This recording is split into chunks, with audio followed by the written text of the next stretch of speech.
Every doctor has thought about it at least once. Your name on a board, your own clinic, your own rules. But nobody, not your MD guide, not your seniors, not your college, ever sat you down and said, here is exactly how you do it. And that ends today. This is the most complete, beginner friendly roadmap to opening your own clinic or hospital in India.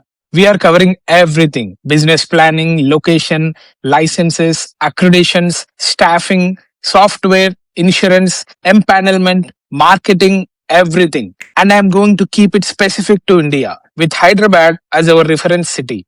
Let's get into it. Section 1: Business Plan and Feasibility. Before you sign a lease or buy a single piece of equipment, you need a business plan. I know that sounds like an MBA word, but hear me out. This is what separates clinics that survive from clinics that shut in 2 years. Your business plan needs to answer 5 questions. 1. What is the healthcare gap in your target area? In Hyderabad, for example, there is no shortage of general physicians in areas like Himayatnagar, Banjara Hills, or so on. But peri-urban areas like Kompally, Bachpalli, Kokapet, Financial District, Shamshabad, these are growing fast and underserved in several specialties. Do your research before you pick a location. And 2, who are your target audience? Working class families, corporate employees, senior citizens? Your answer changes everything: your location, your services, your pricing, and your timings. And 3, what services will you offer at launch versus later? Don't try to open a super specialty hospital on day 1. Start focused, deliver excellently, then you can expand. 4. What is your break even timeline? A small clinic typically breaks even in 12 to 18 months. A hospital may take 3 to 5 years. Know this before you borrow money. 5. What is your unique value proposition? What will you do differently from the clinic 2 lanes away? Maybe it's extended evening hours, maybe it's women only consultation space, maybe it's transparent pricing. Define this clearly. A business plan doesn't have to be 50 pages. One solid document covering your vision, financials, services, and marketing. That is enough. But write it, don't just keep it in your mind. Section 2: Business Structure and Legal Entity. Now let's talk about how you set up your entity, because this affects your taxes, your liability, and your ownership structure for life. You have 3 main options in India. Option 1 is sole proprietorship. This is the simplest. You register in your own name, get a current account, and you are done. Most solo clinics go this route. But here is the downside: you have unlimited personal liability. If the clinic has debt, you are personally responsible. Option 2 is a partnership firm or LLP, a limited liability partnership. This is ideal when 2 or 3 doctors are opening a clinic together. An LLP gives you shared ownership, some liability protection, and a formal structure. And option 3 is a private limited company. This is the right choice if you are setting up a hospital, planning to scale it, or thinking of bringing in investors later. It's more complex to set up and gives you the best legal protection. Once you have decided your structure, get these done immediately. PAN card in the entity's name, a current bank account in the clinic or company name, GST registration if your annual billing is expected to cross 20 lakhs, and honestly, for most clinics, this will happen fast. And Udyam registration under MSME. It's free, quick, and gets you access to government schemes and easier loans. Section 3: Location Strategy. Location is one of the top 3 reasons clinics fail. Get this wrong and nothing else matters. Here is how to think about it systematically. First, study your catchment population. Your clinic's primary patient base will come from within a 3 to 4 kilometer radius. Map that area. Understand the socio-economic profile. Understand the density. Second, study the competition. If there are already 5 cardiologists in a 2 kilometer area, you are entering a saturated market. But if there are no neurologists in a group suburb, that is your opportunity. Third, check accessibility. In Hyderabad, road access matters enormously. Is your clinic near a main road? Is there a public transport available like TSRTC buses, metro connectivity? Is there parking? Patients won't come if it's a hassle to reach you. Number 4, and most doctors miss this: check GHMC zoning regulations. Not all areas in Hyderabad allow clinical establishments. Residential zones have restrictions. You need to verify land use before you sign any lease. And 5th, think about your ground floor advantage. Clinic works best on the ground floor for accessibility, for elder patients, for emergency cases. For hospitals, if you are going multi-floor, fire safety norms and NABH guidelines require you to plan your layout from the very beginning. And sixth, look for proximity to a diagnostic center, pharmacy, and general hospital. These create a medical ecosystem that benefits everyone, including you. Section 4. Licenses and permissions. This is the section most people are dread. Let me make it simple with a clear list. I'll split it into clinic level and hospital level. For any clinic in Hyderabad and Telangana, you need the following. Number 1, NMC or State Medical Council registration, your permanent medical registration certificate. This is your foundation. Without this, you cannot practice. Number 2, clinical establishment registration. Under the Clinical Establishments Registration and Regulation Act 2010, in Telangana, you apply to the District Medical and Health Officer, the DMHO. This is mandatory for all healthcare facilities. Number 3, GHMC trade license. From the GHMC Corporation, this is your basic business operating license. Number 4, Shop and Establishment Act registration.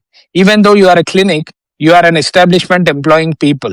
Register under the Telangana Shops and Establishments Act within 30 days of starting operations. Number 5. Biomedical Waste Management Authorization. From the Telangana State Pollution Control Board, you need consent to establish, then consent to operate. You also need a tie-up with an authorized biomedical waste collector. Color-coded bins are mandatory: yellow, red, blue, black. This is inspected and enforced. Number 6. Fire NOC from the Hyderabad Fire Department. Even for a small clinic, this is incredibly being asked for. Number 7. Signboard permission from GHMC if your display board exceeds the permitted size. Now let's talk about building hospitals. Add these on top.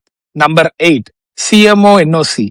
No objection certificate from the Chief Medical Officer of your district confirming your infrastructure and hygiene needs. Number 9. Building plan approval. Your structural plans must be sanctioned. If you are constructing a new hospital building, get this from GHMC or HMDA depending on your zone. Number 10. Lift license. If your hospital has an elevator, register it with the Inspectorate of Factories and Boilers, Telangana. Number 11. PCPNDT registration. Mandatory if you are running an ultrasound machine. No exceptions. The penalties are severe and the vigilance is real. Number 12.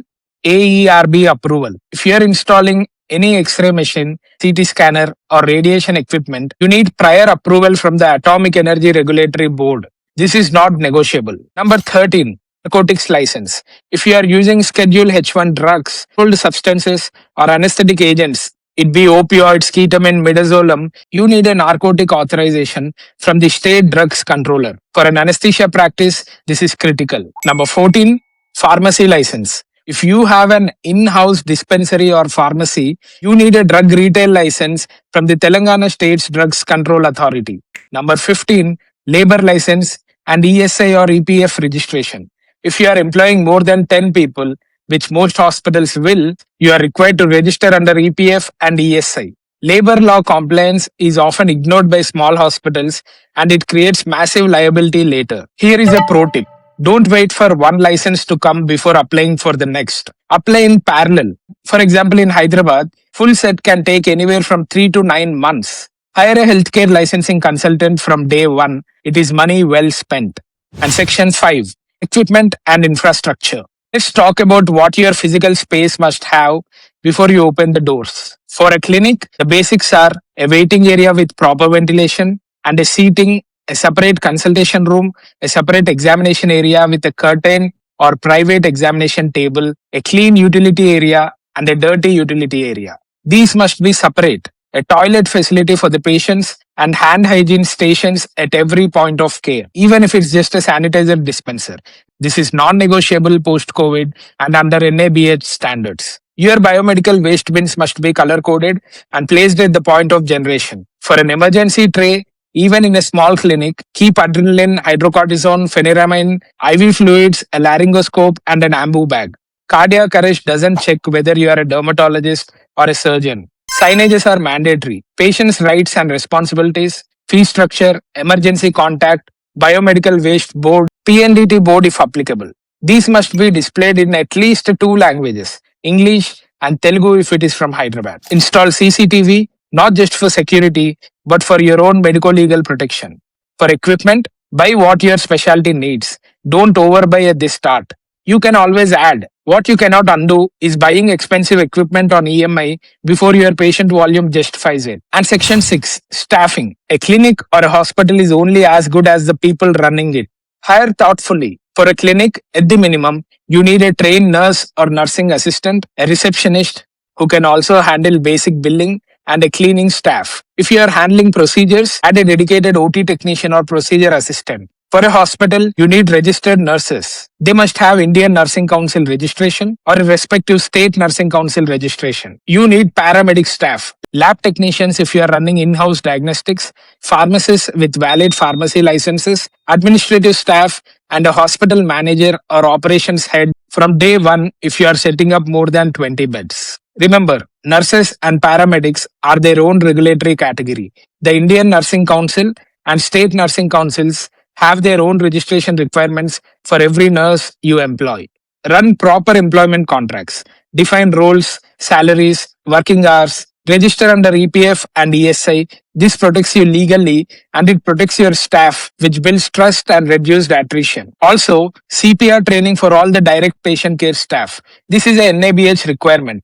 Do it early and do it seriously. Section 7. Accreditations. Accreditation is not mandatory to operate, but it changes the game completely. The gold standard in India is NABH, National Accreditation Board for Hospitals and Healthcare Providers. It covers patient safety, infection control, documentation, medication management, clinical care standards, and staff protocols. For smaller clinics, there is now an entry-level certification under NABH, achievable within your first year if you set up good systems from day one. Why pursue NABH? There are 3 reasons. 1. Credibility. Patients and referring doctors trust you more. 2. Insurance empanelment. Most TPA companies and government schemes prefer or require NABH accreditation. And number 3, it forces you to build good systems early in your setup. And good systems prevent medical legal disasters. If you are running an in-house laboratory, pursue NABL, National Accreditation Board for Testing and Calibration Laboratories. This is a requirement for most corporate hospital tie-ups and insurance panels. For Ayushman Bharat, PMJAY empanelment, NABH fast-tracks your application significantly. Target NABH entry level within your first 18 to 24 months of operations. Section 8. EMR, software and digital systems. Running your own clinic on paper in 2026 is not a cost-saving measure.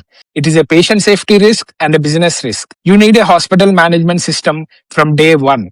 Here is what a good HMS must cover. OPD and IPD registration, EMR with e-prescribing, billing with GST invoicing, pharmacy management, lab integration, appointment scheduling, staff management, and reports and analytics.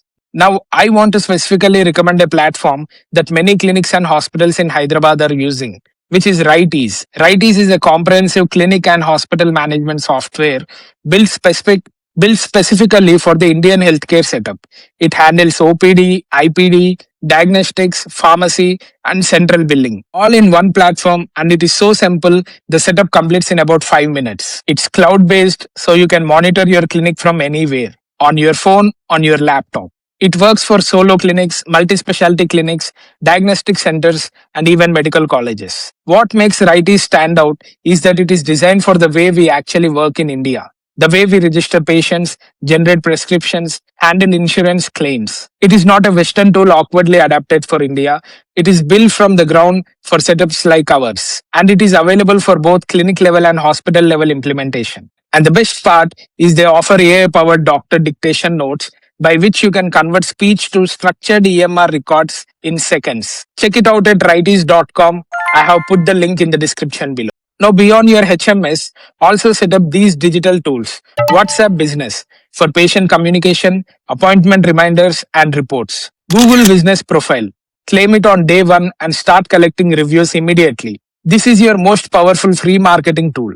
And you need an accounting software like Tally or Zoho Books for your finances. A digital X-ray PACS system if you are running imaging. It saves physical space and allows the radiologist to read remotely. And Section 9. ABDM and digital health compliance. One thing that most doctors opening clinics today are ignoring, and they will regret it, is the Ayushman Bharat Digital Mission, ABDM. The government is building a national digital health ecosystem. As part of this, every healthcare facility should ideally be registered on the Health Facility Registry, HFR.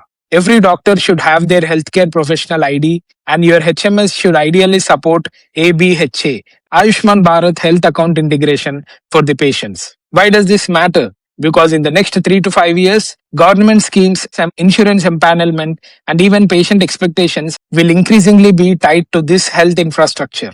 If you set it up now, it takes very little time, you are future proofed. And Section 10, Insurance empanelment and TPA ties. One of the fastest way to build steady patient volume in a new hospital is insurance empanelment. Here is how to think about it. TPA empanelment. Third-party administrators like MediAssist, Paramount, MD India, Family Health Plan, these handle cashless claims for private insurance policy holders. Apply to them once you have your licenses and operational systems in place. Government schemes, Ayushman Bharat, PMJAY, Aarogyasri in Telangana, CGHS for central government employees, ECHS for ex-servicemen, ESI for insured workers. Each has its own empanelment criteria and process. Start with Aarogyasri and PMJAY as this give you significant patient volume in Hyderabad. Corporate tie-ups, approach local corporate parks, IT companies, and factories for occupational health and employee health contracts. NABH accreditation, as I mentioned, significantly strengthens your empanelment applications for all of these. Section 11. Professional insurance. Two types of insurance that every doctor owner must have, and most don't think until it is too late. Number 1. Professional indemnity insurance. This covers you against medical legal claims and patient complaints. As a hospital or clinic owner, your personal finance exposure from a single lawsuit without this insurance can be devastating. Get it annually.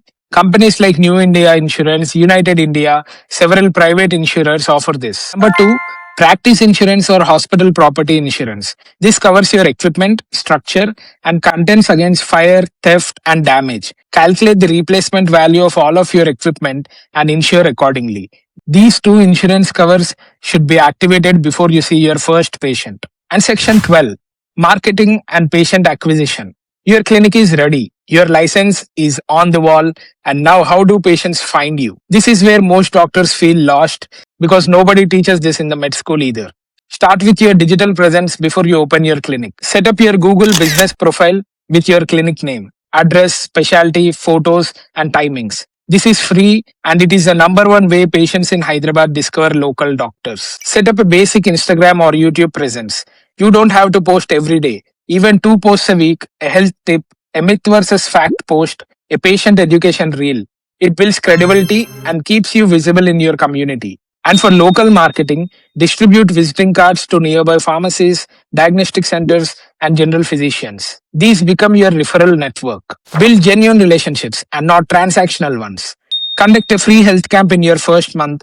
Partner with a local housing society, school, or corporate office. Even 30 people attending a free BP and sugar check camp, 20 of them will come to you for follow-up. Put a good signboard. This sounds obvious, but so many doctors put a small, difficult to read board. Your signboard is 24 hours advertising, and do a proper inauguration. Invite your medical colleagues, local community leaders, and neighboring businesses. Make it visible, credible event. For hospitals, also invest in local newspaper advertisements, hoardings near the clinic, and a basic website with your doctor profiles, services, and contacts form. The goal in year 1 is not to have 1,000 patients. The goal is to have 50 patients who trust you completely and refer to 10 patients each. Word of mouth is still the most powerful marketing tool in Indian healthcare. And Section 13, budget reality check. Let me give you the realistic numbers so you go in with eyes open. A solo clinic, 1 consultation room, basic equipment, a nurse, a receptionist in a mid-range Hyderabad location will cost you between 10 lakhs to 25 lakhs to set up, depending on the specialty and interiors. A small multi-doctor clinic with basic diagnostics can cost you anywhere between 30 to 60 lakhs. A 10 to 20 bedded small hospital can cost you around 1 to 3 crores. A 50 bedded hospital, 5 to 10 crores at least, or even more, depending on the services. These numbers include interior setup, furniture, equipment, licensing costs, security deposits, and a 6 months of working capital buffer. The working capital buffer is non-negotiable. Most clinics run into trouble not because they have no patients, but because they have cash flow problems in the first 6 months before billing stabilizes. For funding, personal savings, family funding, and bank loans under MSME healthcare schemes are the most common routes. SIDBI and several state government schemes also support small healthcare setup loans. Having your business plan document ready, which I mentioned at the start of the video, makes this process significantly smoother. So, to summarize, opening your own clinic or hospital in India requires you to move through these steps in smart sequence. Start with your business plan and feasibility, choose your legal structure, lock your location carefully, apply for all your licenses in parallel, don't wait. Set up your infrastructure and hire your team. Choose an EMR and HMS from day one. Pursue NABH early. Get your insurance empanelment and professional indemnity sorted and market consistently, both digitally and in your local community. And listen, the doctors who succeed with their own practice are not necessarily the most brilliant clinicians. They are the ones who treat their clinics like a system, built with intention, managed with discipline, and grown with consistency. If you found this video useful, and I hope it saved your months of confusion, please share it with your fellow doctors, fellow residents, and a colleague who is planning to start their own practice, or even a junior who's just beginning to think about it. That one share might be the most useful thing you do for them today. And do not forget to like this video, subscribe to this channel, and drop your questions in the comments. I'll answer every question. And I'll see you in the next video. Thank you.